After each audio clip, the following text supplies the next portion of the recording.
حضرت مالک بن دینار رحمۃ اللہ علیہ۔ آپ حضرت حسن بصری رحمۃ اللہ علیہ کے ہم عصر ہیں۔ آپ کا شمار بھی دینی پیشواؤں اور سالکان طریقت میں ہوتا ہے۔ آپ کی پیدائش اپنے والد کے دور غلامی میں ہوئی۔ ان کا نام دینار تھا۔ ظاہری اعتبار سے گو آپ غلام زادے ہیں، لیکن باطنی طور پر فیوض و برکات کا سرچشمہ ہیں، اور با اعتبار کرامات و ریاضت آپ کا درجہ بہت بلند ہے۔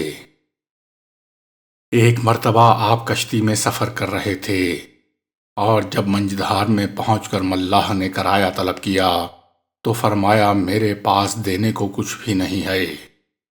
یہ سن کر اس نے بد کلامی کرتے ہوئے آپ کو اتنا زد و کوب کیا کہ آپ کو غش آ گیا، اور جب غشی دور ہوئی تو ملاح نے دوبارہ کرایہ طلب کرتے ہوئے کہا کہ اگر تم نے کرایہ ادا نہ کیا تو دریا میں پھینک دوں گا۔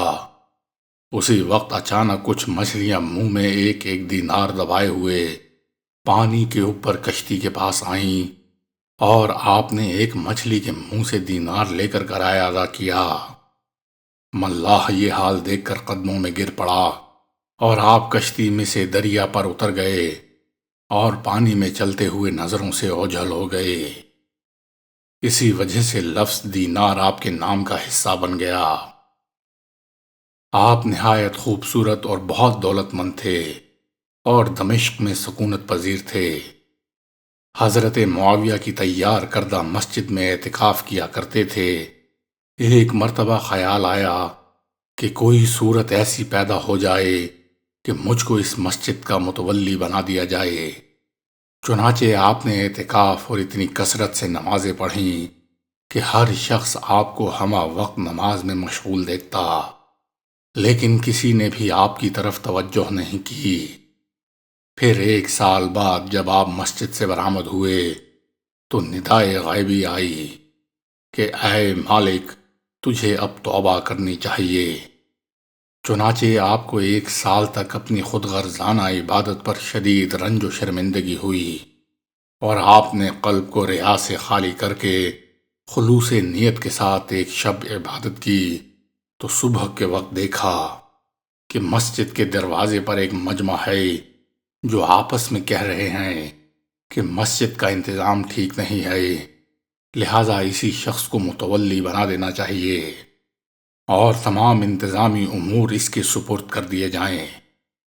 اس کے بعد متفق ہو کر پورا مجمع آپ کے پاس پہنچا، اور جب آپ نماز سے فارغ ہو چکے تو عرض کیا کہ ہم باہمی متفقہ فیصلے سے آپ کو مسجد کا متولی بنانا چاہتے ہیں۔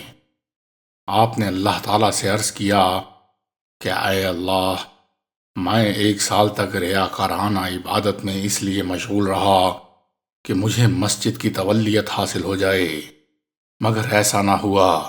اب جب کہ میں صدق دل سے تیری عبادت میں مشغول ہوا تو تیرے حکم سے تمام لوگ مجھے متولی بنانے آ پہنچے اور میرے اوپر یہ بار ڈالنا چاہتے ہیں، لیکن میں تیری عظمت کی قسم کھاتا ہوں کہ میں نہ تو اب تولیت قبول کروں گا اور نہ مسجد سے باہر نکلوں گا۔ یہ کہہ کر پھر عبادت میں مشغول ہو گئے۔ بصرہ میں ایک امیر آدمی فوت ہو گیا، اور اس کی پوری جائیداد اس کی اکلوتی کو ملی جو بہت خوبصورت تھی۔ ایک دن اس نے حضرت ثابت بنانی کی خدمت میں حاضر ہو کر عرض کیا کہ میں نکاح کرنا چاہتی ہوں، لیکن میری خواہش ہے کہ نکاح مالک بن دینار کے ساتھ ہو تاکہ ذکر الہی اور دنیاوی کاموں میں وہ میری مدد کر سکیں۔ چنانچہ حضرت ثابت بنانی نے اس کا پیغام حضرت مالک بن دینار تک پہنچا دیا، لیکن آپ نے فرمایا میں تو دنیا کو طلاق دے چکا ہوں، اور چونکہ عورت کا شمار بھی دنیا میں ہوتا ہے اس لیے طلاق شدہ عورت سے نکاح جائز نہیں۔ ایک مرتبہ آپ کسی درخت کے سائے میں آرام فرما رہے تھے، اور چشم دید گواہوں نے بتایا کہ ایک سانپ نرگس کی شاخ سے آپ کو پنکھا جل رہا تھا۔ آپ اکثر فرمایا کرتے تھے کہ میں شرکت جہاد کا خواہش مند ہوں، لیکن جب ایک موقع جہاد کا آیا تو مجھ کو ایسا بخار آیا کہ جانے کا نام ہی نہ لیتا تھا۔ چنانچہ اس غم میں ایک شب یہ کہتا ہوا سو گیا کہ اگر خدا کے نزدیک میرا کوئی مرتبہ ہوتا تو اس وقت بخار کبھی نہ آتا۔ پھر خواب میں دیکھا کہ ندائے غیبی سے کوئی کہہ رہا ہے کہ اے مالک، آج اگر تو جہاد کے لیے چلا جاتا تو قیدی بنا لیا جاتا اور کفار تجھے سور کا گوشت کھلا کر تیرا دین ہی برباد کر دیتے، لہٰذا یہ بخار تیرے لیے نعمت عظمی ہے۔ پھر میں نے بیدار ہو کر خدا کا شکر ادا کیا۔ کسی ملحد سے آپ کا مناظرہ ہو گیا اور دونوں اپنے کو حق پر کہتے رہے، حتیٰ کہ لوگوں نے یہ فیصلہ کیا کہ دونوں کے ہاتھ آگ میں ڈلوائے جائیں اور جس کا ہاتھ آگ سے محفوظ رہے اسی کو حق پر تصور کیا جائے۔ چنانچہ ایسا ہی کیا گیا اور دونوں میں سے کسی کے ہاتھ کو بھی ضرر نہ پہنچا۔ لوگوں نے فیصلہ کر دیا کہ دونوں برحق ہیں، لیکن آپ نے دل تنگ ہو کر اللہ تعالیٰ سے عرض کیا کہ 70 سال میں نے عبادت میں گزار دیے، مگر تو نے مجھے ایک ملحد کے برابر کر دیا۔ ندا آئی کہ اے مالک، تمہارے ہاتھ کی برکت سے ہی ایک ملحد کا ہاتھ بھی آگ سے بچ گیا، اور اگر وہ تنہا آگ میں ہاتھ ڈال دیتا تو وہ یقیناً جھلس جاتا۔ ایک مرتبہ جب آپ شدید بیمار ہو کر صحت یاب ہوئے تو کسی ضرورت کے تحت بہت ہی دشواری سے بازار تشریف لے گئے، لیکن اتفاق سے اسی وقت بادشاہ کی سواری آ رہی تھی اور لوگوں کو ہٹانے کے لیے ایک شور بلند ہوا۔ آپ اس وقت اس قدر کمزور تھے کہ ہٹنے میں دیر ہو گئی اور پہرے دار نے آپ کو ایسا کوڑا مارا کہ درد کے مارے آپ کے منہ سے یہ کلمہ نکل گیا کہ خدا کرے تیرے ہاتھ قطع کروا دیے جائیں۔ چنانچہ دوسرے ہی دن کسی جرم کی پاداش میں اس کے ہاتھ کاٹ کر چوراہے پر ڈلوا دیے گئے، لیکن آپ کو اس کی حالت دیکھ کر بہت رنج ہوا۔ منقول ہے کہ ایک نوجوان بدمعاش آپ کا ہمسایہ تھا اور لوگ اس سے بہت پریشان رہتے۔ چنانچہ ایک مرتبہ لوگوں نے آپ سے اس ظالم کی شکایت کی تو آپ نے اس کے پاس جا کر نصیحت فرمائی۔ چنانچہ اس نے گستاخی سے پیش آتے ہوئے کہا کہ میں حکومت کا آدمی ہوں اور کسی کو میرے کاموں میں دخیل ہونے کی ضرورت نہیں۔ آپ نے جب اس سے فرمایا کہ میں بادشاہ سے تیری شکایت کروں گا تو اس نے جواب دیا کہ وہ بہت ہی کریم ہے اور میرے خلاف کسی کی بات نہیں سنے گا۔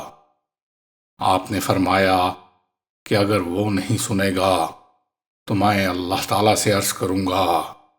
اس نے کہا کہ وہ بادشاہ سے بھی بہت زیادہ کریم ہے۔ یہ سن کر آپ واپس آ گئے، لیکن کچھ دنوں کے بعد جب اس کے ظالمانہ افعال حد سے زیادہ ہو گئے تو لوگوں نے آپ سے پھر شکایت کی اور آپ پھر نصیحت کرنے جا پہنچے، لیکن غیب سے آواز آئی کہ میرے دوست کو پریشان مت کرو۔ آپ کو یہ آواز سن کر بہت حیرانی ہوئی اور اس نوجوان سے کہا کہ میں اس غیبی آواز کے متعلق تجھ سے پوچھنے آیا ہوں جو میں نے راستے میں سنی ہے۔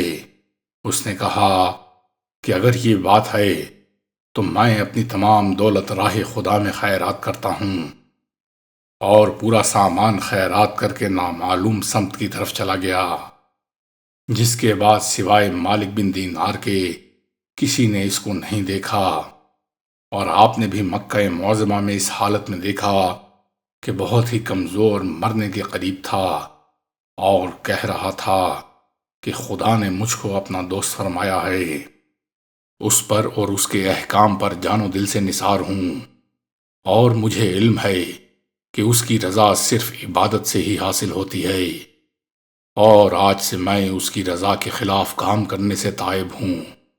یہ کہہ کر وہ دنیا سے رخصت ہو گیا۔